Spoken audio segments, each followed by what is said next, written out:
নমস্কার। Puzzle 34 to the power 27 plus 32 কে 33 বা 35 দিয়ে ভাগ করলে ভাগশেষ অর্থাৎ রিমাইন্ডার কত হবে? 34 কে যদি আমরা 33 দিয়ে ভাগ করি তাহলে ভাগশেষ বা রিমাইন্ডার হবে কত? 1। তাহলে 34 টু দি পাওয়ার 27 কে 33 দিয়ে ভাগ করলে সেই রিমাইন্ডার হয়ে যাবে 1 টু দি পাওয়ার 27, তার মানে 1। তাহলে এখন রিমাইন্ডারে আবার প্লাস 32 আছে, তাহলে রিমাইন্ডার হয়ে যাচ্ছে 1 প্লাস 32, তার মানে 33। তাহলে 33 কে আবার 33 দিয়ে ভাগ করলে ভাগশেষ হবে কত? 0।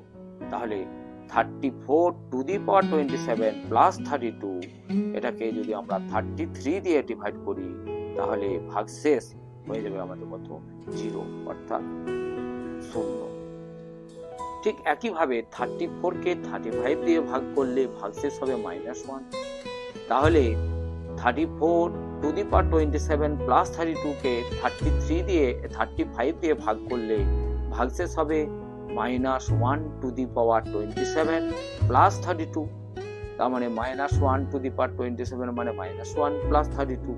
তাহলে ব্যালেন্স করলে আমাদের পেয়ে যাচ্ছে কত? 31।